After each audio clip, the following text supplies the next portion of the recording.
Hello, everybody. It's Grizzly from Lexington, Kentucky, coast to coast, around the world. You're not going to believe who we have backstage here. VIP, Dave Scott, the one and only.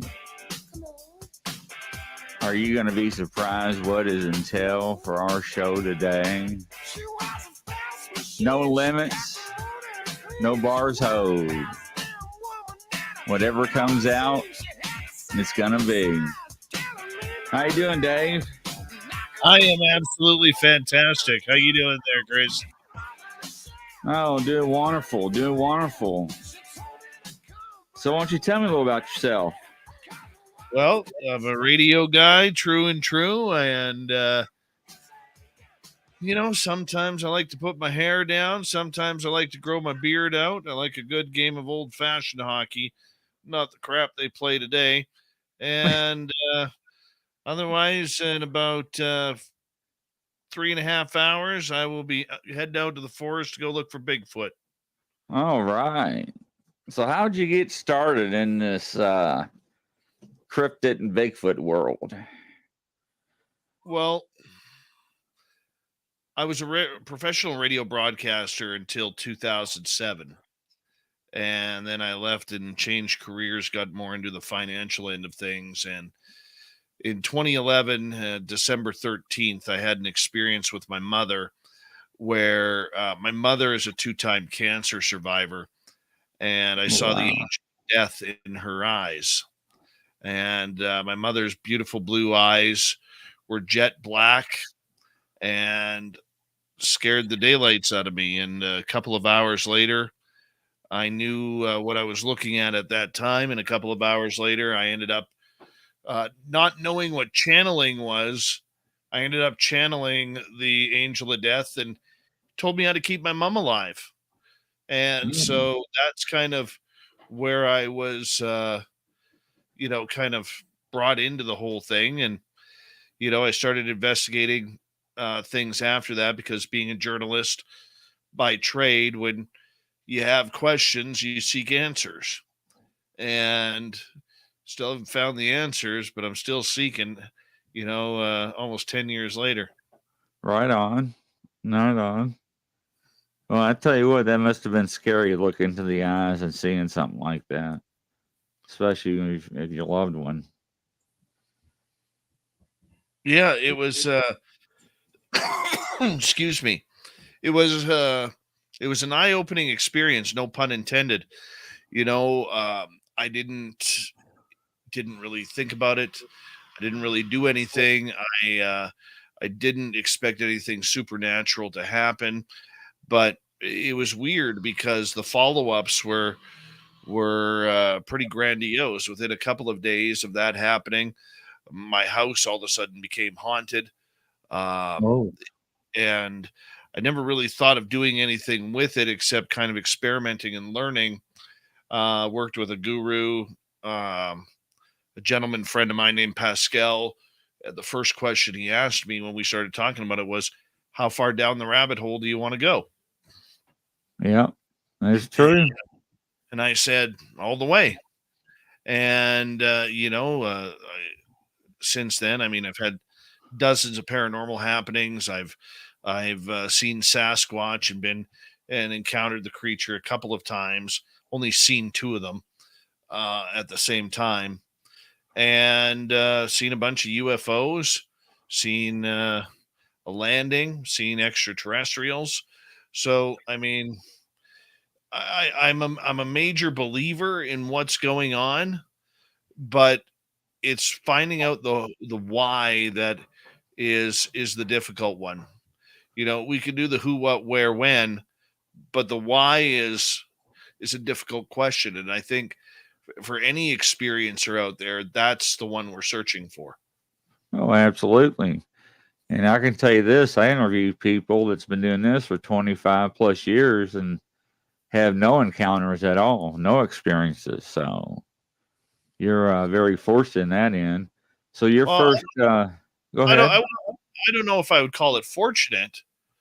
I, I would say it's, where I'm supposed to be. I mean, dude, I lived a happily boring life before all of this. I was in shape, I slept well, I made good money at my job, and I knew something had to be done for me, and I wasn't going to be satisfied without the answers. And the phenomena overall, I think, really affects what each and every one of us do on a daily basis, whether we Right. allow it or not. And, there's millions upon billions of people living blind to it. And, but every day there's people opening up. And we have to be there as Spaced Out Radio, as your show and other shows out there. We need to be ready to help those individuals that are, just stepping in to understanding what the phenomena is all about. Yeah, and we are having a lot more people stepping up and speaking out, and I think it's our generation compared to 15, 20 years ago. We were unable to talk about stuff like this. People made fun of us and ridicule. So in my groups, we don't troll, don't do any emojis or anything like that.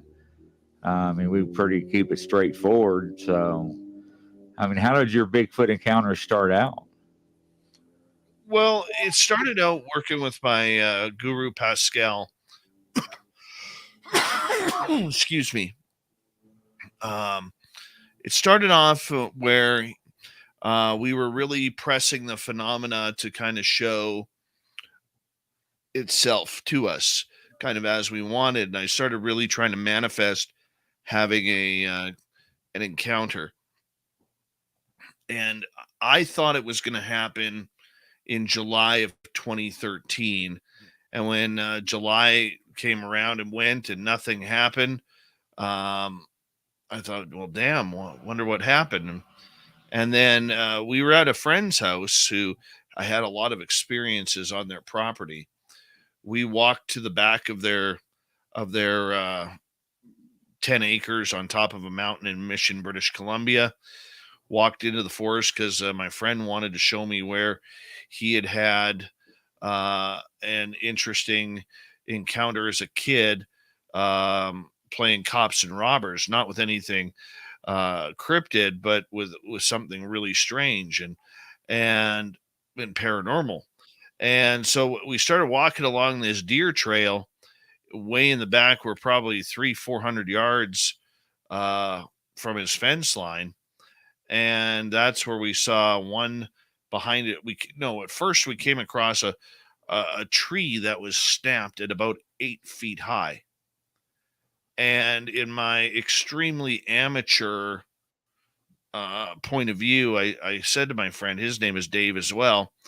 I said, Dave, Sasquatch has been known to snap trees, and this tree was freshly snapped, and it was a healthy tree. The bark was still wet on it.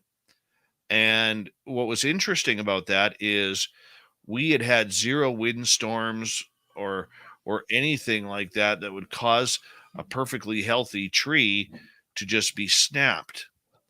And so as we were going along with that, checking out this tree, we noticed that we both had this feeling like we were being watched.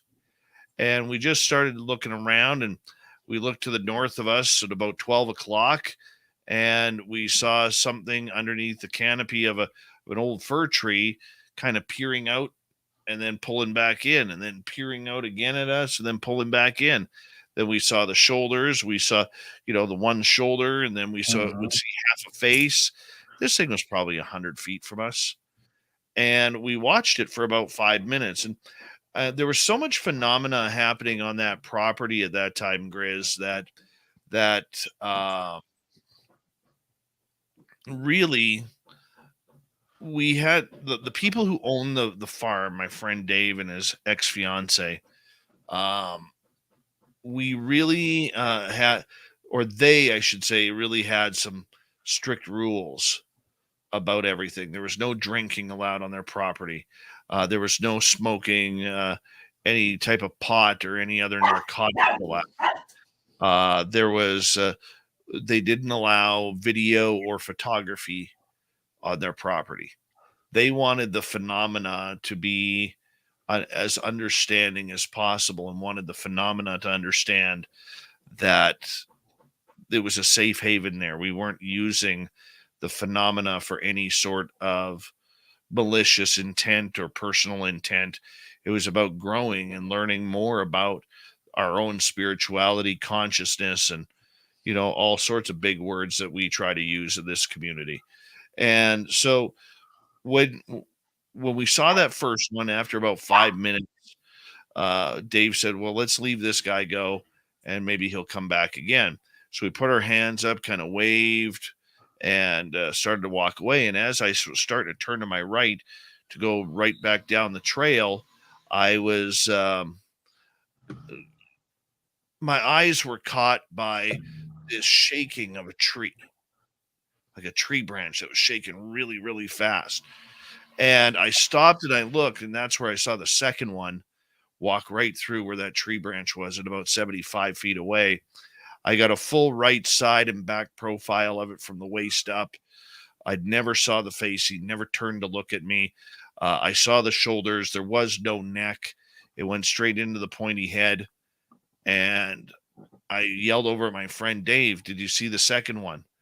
And he's like, no. And he was already 30, 40 feet down the trail, thinking I was right behind him. And so I quickly scooched away and got the hell out of there because I didn't want to be stuck there alone. Right. Right. That's what happened to me, my man. And we had one more encounter on that property about a week after that. Excuse me. Let me just grab a cough candy here. Sure. Thank you. We were doing what we called a perimeter walk around their property, just to kind of feel the energy of what was going on. And we walked away in the backfield that opens up to the forest, and we started walking our way back. And the property was kind of two-tiered, and down here there was a big blockage of trees and brush and blackberry bushes, and down below there was a pond. And as we were walking by that pond, we started hearing slapping in the water, like somebody taking a giant 2x4 and slapping the water. Now, the one thing that we did know about that area was there was no beavers. Okay. We're on top of a mountain. Beavers don't go to top of the mountains. Right. And so that was interesting. We keep walking, and we walk towards the house. And as we're walking towards the house, I'm getting a feeling like we're being followed. And I turn and look. We're about halfway down the path of the house. And I turn and I look and I stop. And they had this old black wooded cherry tree that was probably 20, 30 feet high. Big, big tree. And I looked beside it, and I actually saw pixelation standing from the ground until about 8 to 10 feet up. And what was funny about it is, in our group of 4, only myself and one other could see that pixelation. The other 2 could not. And so we continued on to the front of the house. And when we got to the front of the house, all 4 of us all of a sudden kind of jerked because we heard this roar, and we turned to where we were coming from. And right where that cherry tree was, that's where this roar came from. That must have lasted. It seemed like it lasted minutes, but it lasted probably 5-8 seconds. Right. But I've never been so freaked out in my life. I mean, it was a combine of a roar with a shriek, with like an animal being ripped apart. It was a little bit of everything. And when you hear that, it definitely puts the goosebumps on you. So that all happened in 2013 of September of that sighting. And it's intrigued me ever since. I want to see one again. We've been close. I live in a new area now, British Columbia, and I have a couple of gifting sites out there. But this one just, I, it's eerie. It's eerie, and I still want to see another one though. And I think if I do see another one, I'll probably be stupid enough to chase it, just to give it a big hug, maybe shake its hand or something like that. So, how much with this encounter has it changed your life and your view of Bigfoot? Well, I always thought they were real. Okay. Real being whatever real is, but when I saw that pixelation, that I come from an area where there's a lot of First Nations that believe that Sasquatch isn't flesh and blood, it's something else. Whether that's interdimensional or a shapeshifter or whatever, I'm not too sure. But it really confirmed my suspicions that there was something special about this creature. Seeing the pixelation and all, and other people who have encountered that as well. And I love getting into the flesh and blood debate. I really do. Um, but we have to remember that we don't have all the evidence, we don't have all the knowledge, we don't have the proper understanding or the scientific proof that we're dealing with a Gigantopithecus or a later hominid of that kind. And so I am very much in the pro this is something different category. I don't think they're a human species. I don't think they deserve voting rights. But I do believe that we are dealing with something a little bit far out there that we don't fully comprehend. Well, scientists tell us what is real and what is not real. They tell us what we heard and what we did hear is not real. And with that along, we have what I call monsters washing up on beaches across the world. And they don't know what it is. That's 21 meters long and it has feathers, but it comes from the ocean. And okay, it stinks. So what does the city government do? Instead of picking it up and haul off to the lab, they dig a hole on the beach and bury it. I never did understand that concept. Especially when you got a specimen sitting right in front of you that's identifiable. It's always blown my mind. It really has. And when you say pixelation, are you talking like the movie Predator? It looked to me more, when they pixelate the little squares on TV to blur out someone's face. Yeah. That's kind of what it looked like. That's pretty neat. Yeah. Because some people believe in cloaking and some people don't. There's been a huge debate over that. And, unfortunately, there is no expert out there. The only thing we're basing it off of is eyewitness testimony. Yeah. So that's what we have to go by. Well, look, when it comes down to it, this is one thing that I've learned about this field is anybody who thinks they know don't know, and those of us who have an opinion of what it is, we don't know either.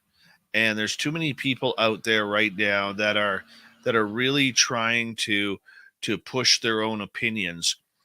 And on Spaced Out Radio, we try to bring those opinions out, but we don't have an issue in debating or discussing what we're doing. And the problem that we have in the cryptid world is that we have too many people out there of influence who are influencing in the wrong way. You take the BFRO, for instance, where they have been caught red-handed. I'm not saying it's a bad organization. I think there's good in all these organizations, whether it's a BFRO or MUFON or whoever. But when you start editing reports because they don't suit your narrative, your science is over. Your Yep. science means nothing. And your statistics overall of sightings are garbage. They don't count because you've alleviated reports of ghosts or UFOs or the creature disappearing because you want to be scientific. Okay? We have to stop this crap. And collectively, we as a community have the power to do that. We have the power to do that. I know someone, a researcher who's part of BFRO, where he submitted a report from a gentleman, and the gentleman got back to him when he read it on the BFRO website and says, "What the hell is this? This isn't a report that happened to me." And when the investigator went and investigated what had gone on, he was told by BFRO staff members that, oh, well, we don't talk paranormal. We don't do the woo around here. So we took that piece out. You can't do that.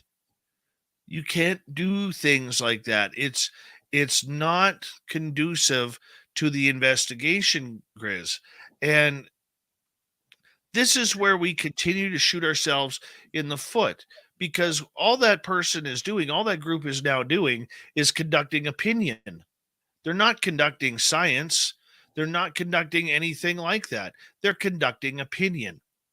The job of a scientist is to take the true report and investigate it.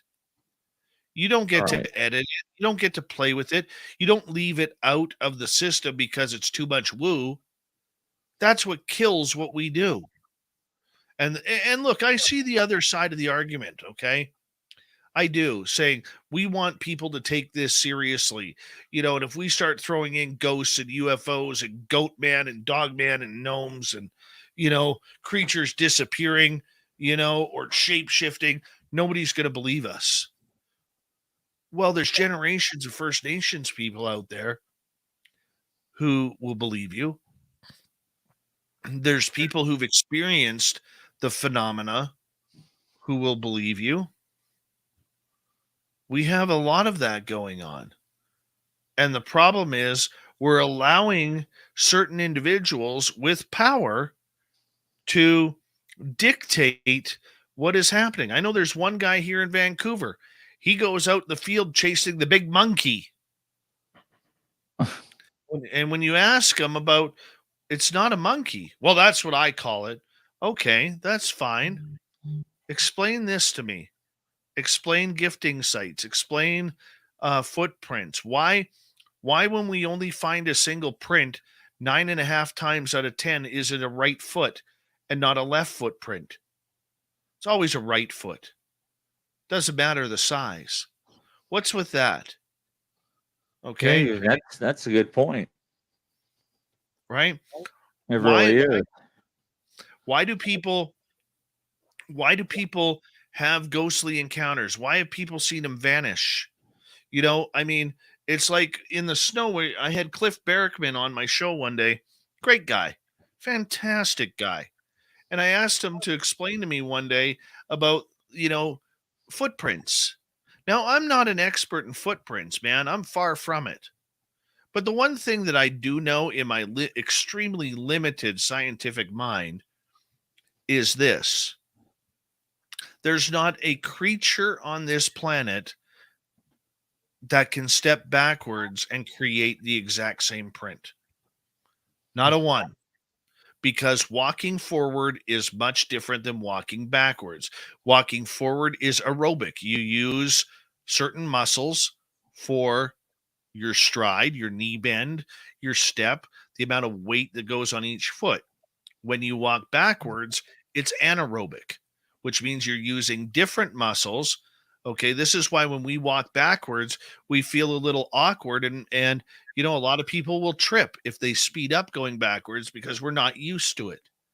Okay, most people don't lean back. So when you see these prints that are ending in snow or mud and it looks like the creature vanished, the BFRO believes, oh, well, they just stepped backwards into their tracks and that's how they cover up. Wrong. You would have a double print. That is correct. Okay. So I'm not sniping at the BFRO. Okay. But we have to be careful of what we're calling evidence and what we're not. And I want to just put it out there, Chris. One quick thing. I'm not a researcher. I'm not an investigator. I am a radio show host who has had some pretty cool experiences. Do I want to know what they are? Yeah. Do I want some of these mysteries solved? Maybe the life after death one. Do I want Bigfoot found? No. Do I want Dogman found or gnomes or little people? No. Would I like to have encounters with them? Absolutely. You know, but let them be. Let us enjoy the mysteries of this planet, right? Because the minute we have something, Chris, where we do find proof of existence, that affects a lot of people. Affects a lot of people. Always touch all the money. Well, it's not just about money, though. I know forestry companies in my area where they don't talk Bigfoot. And the reason why they don't is because that property that they're getting ready to log is worth about $5 to $10 million in profit. They want to make their money.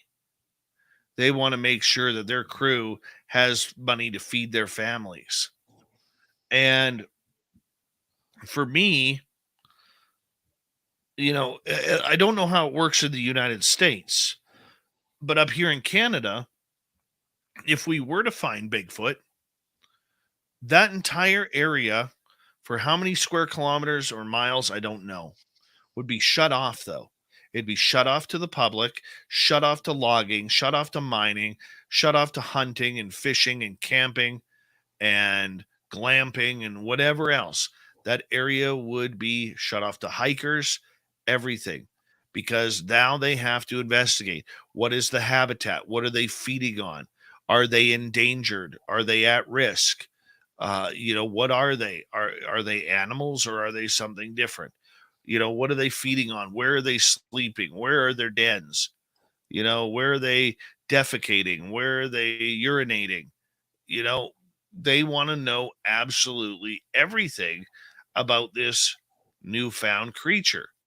So do I want things to go the way they are? No, I don't want to find it. I want to know about UFOs. I want to know about aliens. I want to I definitely want to know about ghosts, but the cryptid world, I'm not too sure. I don't think we need the answers. Well, when I say follow the money, they actually, I don't know what year Jim Blanton's on there. He can probably tell me. Midwest, the logging company came across a little small spotted owl. And the first thing they did, they would have to shut down the logging company and so many thousands of acres. They had to preserve it and save the owl. So, that actually is happening in America. That was in Oregon, wasn't it, for the spotted owl? Yes. Yeah. Yes. So, I mean, look, these loggers, they're innocent people in it. Okay. But they'll lose their jobs. How do you feed your family? It's not like you could just go to a different side of the forest and just go cut trees. You need a permit. You need to get sanctioning. You need everything. And you know, that's why, like, I know there was one logging crew here in 2018 that they were logging by a lake, and they left their gear there. They came back the next morning, and their tractors and their big equipment all had dents in it from boulders, not rocks, boulders that were thrown up. We're talking 300-400 pound boulders that were thrown against these machines, and there was footprints all over the place. A number of the crew left. Some of them, a lot of them stayed. They came back the next day.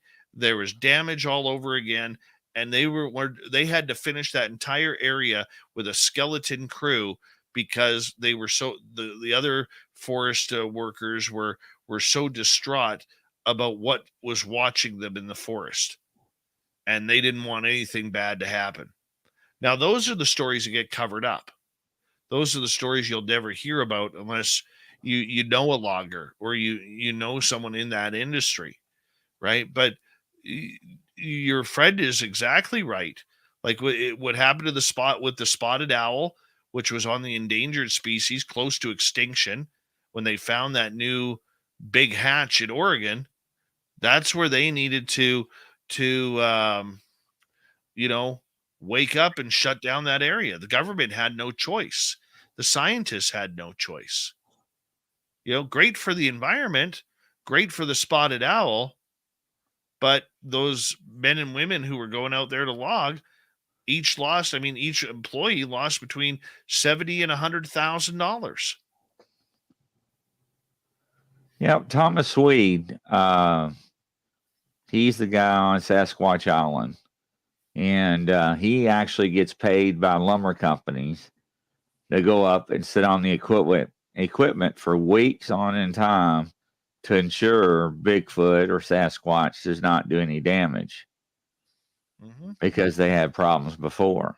And he'll tell you that, like you said, they'll leave for a couple of weeks or whatever and come back, and the glass is busted out. The machines have the big dents in it with big rocks and been tossed, and logs have been displaced all over the area, and now they have to clean up, and their offices room has been destroyed, and so it happens. And Joe Mark says the government is afraid to open up a can of worms. So the government already knows. That's my opinion. Appalachian Tales of Terror, we all answer to things that happen in our lives. Well, we do. Same person. Something aren't meant for us to find answers to. Well, that's why Bigfoot is not a mainstream jobs that would actually last, he says. So Joe Mark, turns out the spotted owl was just Woodsy, the owl telling people not to pollute. They can come up with all different kinds of answers and reasons and so forth. But, I always say follow the money. When I mean by that, it's just like the logging industry. When the government in the United States, they call it eminent domain, where they confiscate so many thousands of acres and turn into a sanctuary. A good example is Expedition Bigfoot.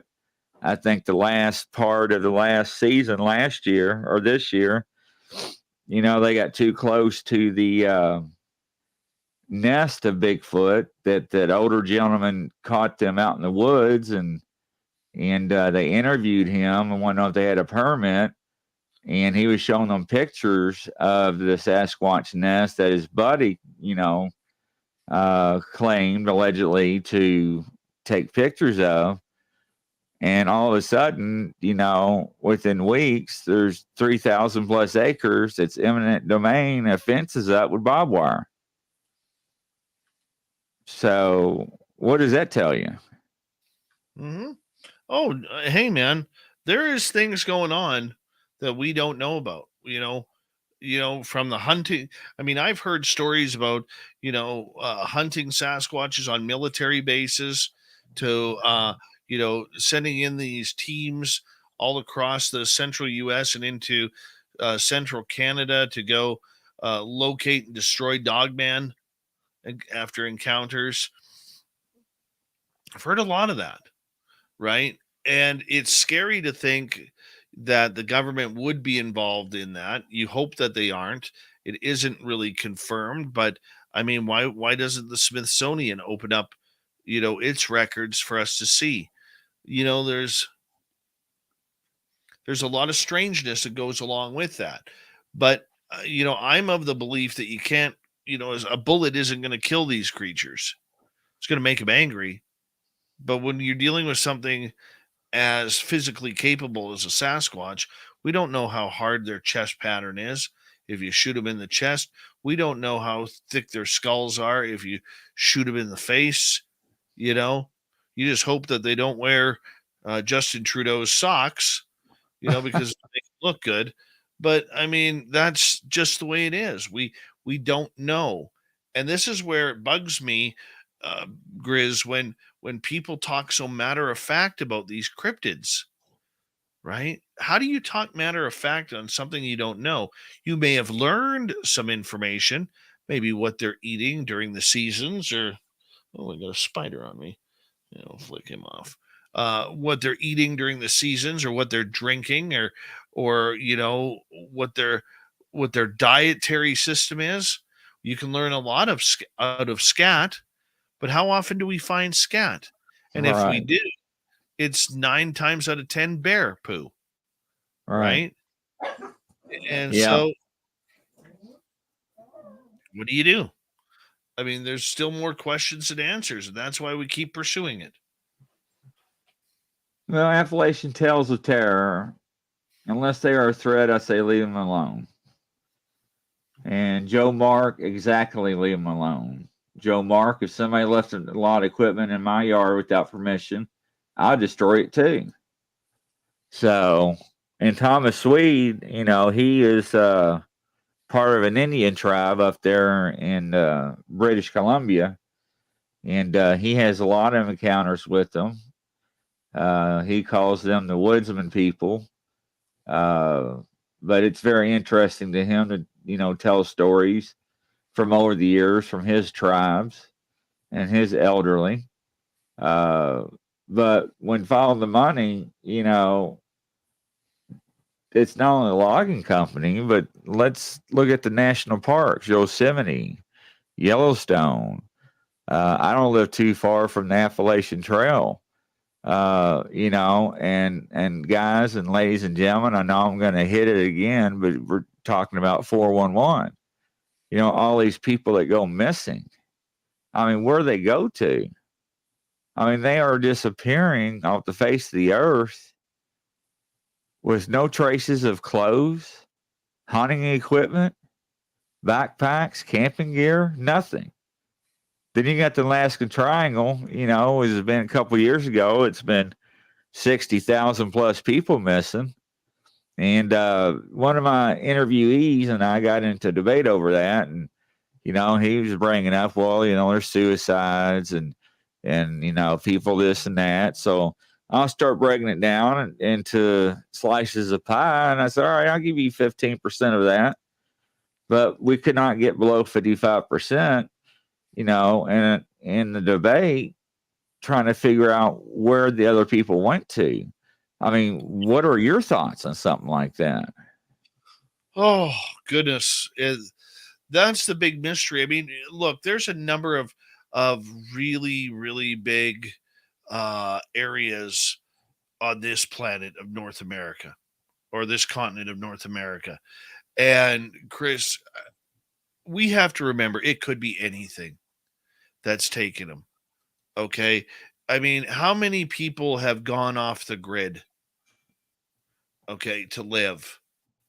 And, even around where I live, man, there are hunters all the time, way deep in the bush, finding cabins that have been there for years that would never, ever be seen unless you're flying in a helicopter with a FLIR camera. Right? You look at, people who have gone missing, whether it's, there's a lot of predators out there, from black bears, grizzly bears, mountain lions, lynx, wolves, coyotes, predatory animals that don't care. They're just hungry to get a meal. Well, that's fine. I mean, I can agree with you on that, but you still have clothes and items of clothing of articles laying around. I agree with you. I'm not finished though. Sorry. I believe a lot of it is portals. That if you were to ask me what is happening in Missing 411 with David Politis and his research, I would say most of them are portals. Especially these ones You know, I mean, Grizz, back in our 20s, we'd go to the bar with our buddies, okay? And then we'd go bar hopping on a Friday or Saturday night. So what do us pigs as men do? Hey boys, just wait right there. I'm going to go behind the dumpster and take a piss, Yep. right? Well, there's cases in the US cities where a guy or a girl goes to take a quick pee behind the dumpster because they can't hold it, and they vanish. Gone forever. You find a purse or a shoe or something. They're just gone. And yet their buddies are standing 20, 30, 40 feet away, don't hear a thing. How does that happen? Even if you muffled someone's mouth, okay, you're still going to hear, right? You're going to hear that struggle. You're going to hear the whatever. And your friends are going to keep turning because they're not all going to stand to their back towards you. There's always going to be that friend who's looking over their shoulder. Are they done yet? Are they done yet? They would see something. That's where I think a lot of these are portals into different dimensions. You know, there's a story in David Paulides' Missing 411 Canada book from 2019 that just sticks out for me on this. And that is, these three girls are horseback riding somewhere in Ontario or Manitoba. And they get to a fork in the trail. And the one girl says, let's take this shortcut trail back to the barn. And the other sister and her friends say, no, we came this way. Let's stick with the route that we came. Well, the other girl was persistent and said, you know what? I'm going to take this trail. We'll have a race to see who gets there first. So the other two girls, say, you're on. Well, when those other two girls arrive at the barn, sister and her horse are nowhere to be seen. Right. Now, if it was a human being who kidnapped a young girl, the horse would still be around. I agree. Okay? Because if you're kidnapping somebody, you're likely not going to have the room in the back of your vehicle to put a 1,500-pound horse. You're That's not going to. true. Okay. You know, Yeah, go ahead. I mean, we had the same problem with the Appalachian Trail that, we have a group of joggers, running up the trail, and the first one turns around the corner and the rest turns around with them, and that person is gone. Yeah. Without a trace. And what about these people who, these people where they go with a walking partner or a jogging partner, like you said, and they can hear the person yelling at them, I'm over here, and they go to that area and they're not there, but the voice is still clear as day. Like, where are you? Why can't I see you? I mean, I'm a big proponent of portals. Look, I do believe there are gugways out there. I do believe there are Sasquatch out there. Who's to say that a mother Sasquatch who loses her child, okay, and is emotionally distraught, doesn't see a 2-year-old wandering away from the swing set at Grandpa and Grandma's cabin, and a Sasquatch doesn't say, you know what, I miss my baby, I'll just take this one. Right. Who's to say that doesn't happen? Right? It could. Well, everything's always a theory. I mean, we really don't know. And I mean, people ask me all the time, Grizzly, is this photograph or video real? And my first response is A, I wasn't there. 2, I didn't take it. Yeah. So, I mean, people see things in shadows with their natural eyes that the camera can't pick up because of the lighting or the sunlighting or the direction of the light coming in. Right. And just like the pixelation you talk about, I've heard so many interviewees talk about that. They explain it like it's Predator almost, where it's pixelated out, but they can see it moving.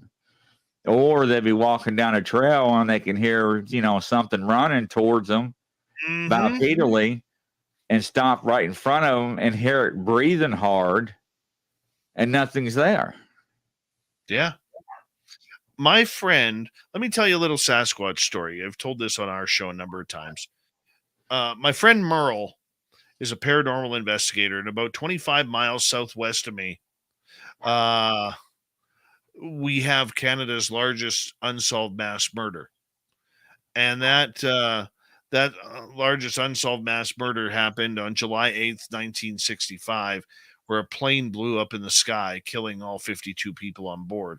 To this day, it's still an open investigation, even though the police believe that the killer was on the plane. They just can't identify him or the reasoning behind it. So my buddy Merle wants to go do a paranormal investigation in this area. My buddy Mark comes in as our armed guard because that area is filled with bears, filled with mountain lions, and other Right. things that really want to kill you, you know. And we're there about an hour and a half, and Merle asked if we could take this deer trail to go see if there was any more wreckage. So we take the deer trail, we come across this meadow, and there's a rock in the middle of the meadow. Mark says, I'm going to stay back here. I have a good line of sight in case any predators come up or sneak up on us. So Mike and I, or Merle and I, we walk over to the rock, and we're there a few minutes. And what do we hear? Just like the Sierra sounds that Ronald Moorhead recorded. So we turn over to Mark, or I said to Merle, I said, did you hear that? And he goes, yep. So we turn over to Mark and ask if Mark had said anything. And Mark said, no, I didn't hear a thing. And a couple of minutes later, it happened again. We're not even thinking Sasquatch at this point, man. Not even thinking it. But we walk back to, excuse me. For those who don't know, I only got about 4 hours sleep last night. I worked two jobs. I worked my daytime job, and then I worked the night shift for SOR, and then my little guy was barfing all night long, so I didn't get a chance to sleep very well. And then I had to go back to work this morning, and so I do apologize for yawning or looking a little bit tired here. But getting back to our story, we go back to the original crash site, not even thinking Sasquatch, and there's this cul-de-sac that was cut into the trees about 100 feet from us, and Mark went down in there, and I was kind of up on the knoll where Merle was, and right behind Merle was probably 30 feet away from me, 40 feet away from me, and right behind Merle, where he was at this piece of debris, there is these trees and brushes and everything that are just right there. And whatever it was that was speaking to us in the forest that day snuck up behind Mike or Merle and started like ruffling the branches and grunting and groaning, stomping its feet and huffing and puffing until it's going to blow your house down. And Mike's like, I'm out of here. So I yell over at Mark. I said, Merle's got something up here. We need you. And Mark's back is towards me. He puts his finger up like, shut up, Dave. And he puts his backpack down and he raises his rifle right in front of him because there's something bipedal coming at him as well. Well, we got one here. We got another here. Guess where the exit is? It's in the middle. Oh, wow. And there's one way in and one way out. That's it. And we ended up getting out. I'm a little disappointed by that. Looking back, I wish we would have stayed a little bit. Right. Would have liked to have encapsulated more activity, but we didn't. Safety called. So would I love to go there again? Sure. Been there many a times. Put up a gifting site in that area. Had some weird stuff happen. Found fingerprints on one of the toy balls I had out there. Till I amateurishly wiped off the greasy handprint because my hands were cold and I was just about to drop my phone. And you know, when you do the shake, I don't know, Yeah. but I get that, like that electric shock shake. And I grabbed the phone and the ball and put it right to my chest. And it just happened to be the side that the print was on. Mm. I still got the ball. I got the photograph. No, I don't even have the ball anymore. It was destroyed. But pardon me. But that's just one of the legends that it goes upon, man. You've been there. You've spent enough time in the forest. You know, these jerks of creatures don't play to our standards. We got to play by theirs, and whenever they That's feel like right. it, you That's know, right. it's ridiculous. So your gifting sites and stuff, what do you usually put out? I don't put out food. There's too many animals and creatures in our forests up here. From we have a very diverse ecology up here. We got grizzly bears, we have black bears, we have mountain lions, lynx, and bobcat for our cat species. There's big moose, big deer, big elk. In certain areas, not near me, but in certain areas, the hogs are starting to invade. And it just kind of goes from there, right? Yeah. So you just use trinkets and balls, or Yeah. We use toys. We use toys. We use balls. At my new gifting site here, I have a mirror. I have a hairbrush. I have a few toys. I have dice. No, did I remove the dice? I may have removed the dice.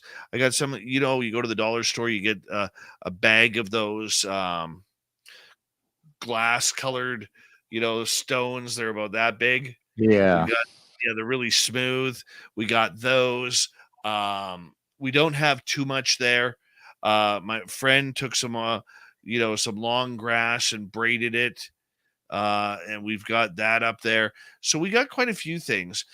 One thing interesting about it was we went back the week after we set up this new gifting site, and the mirror was knocked down. But what was really interesting about the mirror was the handle. The mirror was upside down, which I understand, but the handle was actually underneath some of the grass. I'm going to see if I can find that photo for you here while we're chatting, because that one really intrigued me on how the grass kind of filtered through. And I don't know, man. It's let's see, where is it? There it is. So that's what bugs me, is things like that. Okay. yeah, Okay. Like, what placed it underneath that grass? Did a right. deer did it drop and a deer stepped and kicked it that way a little bit? I don't know. But the grass overlapping the handle is what intrigues me. Nothing else about that photo, because that's tucked in. Yep. Who or So it what looks did, like, like who or what did that? it's not laying on top. It's actually tucked, like you said. Absolutely. So we got a few things that are out there that, may not make a lot of sense, but in the respect to everything that's going on, it seems to, you know. Do you get anything returned? I get nothing, man. I get nothing. Actually, at our old gifting site where I had found the handprint, we actually, this is a cool story. My buddy Mark, his daughter, who suffers from autism, came with us. And Katie's such a young peach. She's so cool of a kid. But she brought a 1960s worn out Canadian nickel, and she put it on a dead tree that had fallen probably 10, 15 years before. And so she puts the nickel down. We come back a week later, the nickel is gone. So we're thinking, okay, pack rat, raven, crow, mouse, something that where something shiny would be cool. And the weird part about it is we go back the following week, Chris, and the coin still hasn't returned, but sitting on top of one of our other toys that we had, and sorry, I'm trying to find the picture for you here as well. The nickel was actually returned, put on top of one of the other toys, and then uh, left there. But it was a 2019 nickel. It wasn't a worn out, flat colored nickel. So there's the fingerprints on the ball that I was telling you about. Let me just zoom in here. Oh, wow. Those were really, really greasy. Really greasy. That's unbelievable. And let me find the nickel here. I'm pretty close here. Okay, you know, you go to the dollar store and you can buy those fake plastic, they look like giant lollipops, but you could pop the lid off and there's gumballs in there. Right. Well, that's what I used. And so we come back, and that's kind of the setup. I'll show you a photo here. This is kind of a setup of what we did. I stuck it in the tree, just like that. Okay. Okay. See the handle there. Yep. Okay. But when we went back that next week,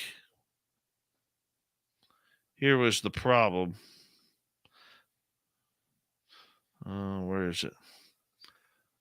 Look where the nickel was. Oh, man, you got to be joking. Right on top. So I'm talking to, I have a scientist named Dr. Bob McGuire. Um, and he's former head scientist at Virginia Tech University. And he goes, Dave, you're missing something. I said, what am I missing? He goes, when you're a human, you don't put things on an edge because they will fall off. That nickel was on an edge. That nickel, any rain, hail, wind, tree branch falling, anything would have knocked it off. He goes, Dave, that nickel was there for you to find. Because let's say you take your cell phone, you know, I'm not going to take my cell phone and put it on half of that. The chances Right. of it are going to fall. I'm going to put the whole thing on there so that way it's stable. That's human nature.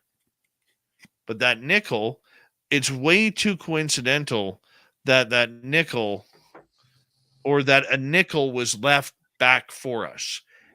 You know, I mean, is there a chance it was a human who did it? Sure. Maybe there was somebody who walked into that area, saw the gifting site because there was children on the plane, and they figured, well, this must be a memorial. I'll just leave a nickel to kind of show, that I was here. Or I believe, let me just look it up. What does a nickel on a gravestone mean? Nickel on a gravestone has a meaning, much like a dime and quarter. It's a message to this deceased soldier's family that someone else has visited the grave area to pay respect. All right. And I'm just looking at this other site because it's kind of cool. And the dime means something, the quarter means something else. And of course, right now, can't find it. So that way, when you go into a cemetery and you see coins, there is actually meaning behind each coin. Pardon me. Here it is. If you leave a penny, it means you have visited and wanted to thank a veteran of the armed forces for their service. A nickel left at a grave means you trained at boot camp with the deceased serviceman, while a dime suggests you served with him or her. Finally, a quarter signifies if previous visitors were with the soldier when they passed away. It's a real practical way to show up and honor fallen comrades' grave sites. Up here in Canada, we don't have pennies. So I'm sure that it means something else. Huh. That's interesting. Yeah. It really is. I was interviewing a gentleman named by David Parker. Must have been 2 or 3 weeks ago. He may jump on once he hears his name. But he came up with the formula. I don't know if it was his idea or he got it from somebody else. By footprint tracks, is every 2 inches is equal to 1 foot. You ever heard that? No, I haven't. Explain that to me. So when you come across a Bigfoot track, and it's say 9 inches long, and you measure it, every 2 inches inside of there, that Bigfoot is a foot tall. So you measure that out, and it tells you how tall estimate that Bigfoot is. So every time I bring that up, I hear people jump up from the chair and they go over to the curio cabinet and you hear it open and you hear the tape measure go tink tink and the aluminum and all that other stuff. And you hear them go, B, I can't believe this. It's really right on the money. And when they come back, I'm like, well, how do you know it works? He goes, because when we saw Sasquatch, compared to where the footprint was, we marked it by the tree branch, and that's where we measured it. And he says that formula actually works. And actually, we got a good response on there that some other people knew about it too, as well. So I try to spread that out there too, is to let people know that if you do come across a Sasquatch footprint and you measure it, every 2 inches equals a foot. That gives you an estimate on the height. And I thought that was pretty interesting. I never heard that before. Yeah. Never heard that. Now, is that only if you get 2 prints to measure it? Well, if both prints equal the same size, 9.5 inches, 8 inches, 10 inches, 10.5, 10.25. It gives you an estimate of height. Every 2 inches inside that footprint equals 1 foot of height on a Sasquatch. So, and I always like to share that information because a lot of people don't know. And usually you'll hear people in the chat room be like, hey, that is right, because they'll get their cast out and they'll be measuring it. And they're like, I'll be damned, that's almost right on the money. So I always give that out for people to put in their toolboxes to use. So, because a lot of people cannot judge distance when in fear. It's hard to. Very true. Oh, it's hard to. And they scientifically proved that when they did Sasquatch made out of plywood and painted it black. And they had, I think, 20 people. And they had it at, I think, 5 or 6 different locations. And, it would be 6 foot tall. And they would guess it would be 10.5 foot tall. So, but that's something to use in your toolbox and also to spread to others so they can use it in their toolboxes too. But so far, I never heard any negative words about it or any negative comments. That's for sure. Dave Lester, after retiring for 2 careers, I started researching cryptids in my area. I will share findings with a select few. Only thing I will not apparently share is the location to keep areas safe. Well, and with that, Mr. Lester, I'll tell you this point. I have people that actually send me photographs that look like they came out of the National Geographic magazine, the Sasquatch. And they are so pristine. I asked them, why don't you share these? Why don't you put them out there? And the first thing they always tell me, well, Chris, if I do that, that means that I'll have drivers up and down my road. I'll have campers camping out. Then during hunting season, I'll have these sons of bitches out back. So,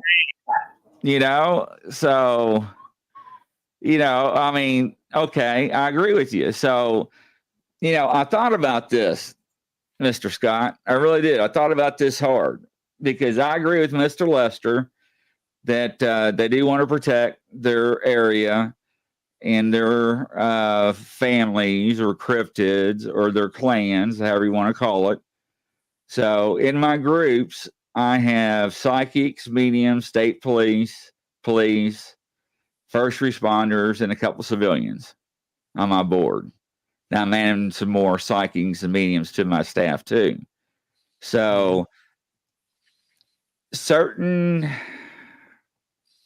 positions and careers that people have cannot speak of these things because it could hurt them, hurt their credibility. So I have it to where, and in my groups, you can post things anonymously. So all you have to do is just tap a button and bam, you can put anything out there you want and it doesn't show your name or anything. It just listed whatever you listed. And I couldn't sleep one night, Mr. Scott, and it was probably about 6 o'clock in the morning.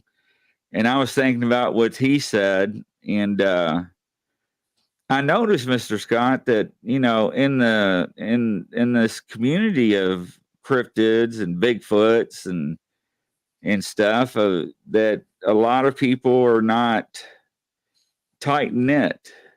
No, they're very loose. Yeah, and they don't really share too much with other groups and stuff like that. So I was like, well, how can I get other members, admins of other groups that have really good evidence to share it with somebody else, or tools of the trade, like the 2 inches, right? Mm-hmm. Equals a foot, to share that with other researchers that have boots on the ground and share their techniques and evidence. And I thought, well, number one, we don't allow any bullying, no emojis, nothing like that, man. And look, if you don't like it or don't agree, just scroll on, move it on. Don't do anything, because that's what stops the legit people from coming out and speaking because of the ridicule and everything. So I came up with another group, and it's called Share Your EVPs. Share Your Evidence Podcast, EVPs, Footprints, Howls, and Growls. So no matter what field you're in, and I know people that has hundreds of EVPs, people want to hear that stuff. They do. Don't you want to hear Bigfoot howl? I do. I do too. Unfortunately, I'm a member of 850 something groups. I can't keep up with all those feeds, but I can go to one location and see what people post and look at their tracks, and I had one group that was having problems, doing plaster and it would always break on them. I was like, it's real simple. All you got to do is take off your socks and shoes, walk in the mud, whatever, leave impressions, and practice on your own feet. They're like, we never thought about that. That's all you got to do. It's hard sometimes for people. You just got to think outside the box. And, I didn't know if the group was going to work or not. And the group's a little over a week old, and it's doing pretty well. I'm not advertising the group, out there on Facebook, but I'm sharing it with other admins and moderators that I interview on my show. And, they jump right on there and they start putting, their information or like your stuff, pictures of what you've got. And I mean, to me, that's a wow factor. Seeing that mirror that's tucked into the grass, seeing that nickel sitting on top of that, barreling, that's pretty wild, and that will give me ideas to use some of the same toys or stuff that you're using in my gifting area as well. So I'm trying to bridge that gap where people can come together as one and share this stuff with each other. Yeah, I mean, I think that's great. We need more community. We need more sharing. The problem that we have is because there is no rules, there is no guideline, there is no education.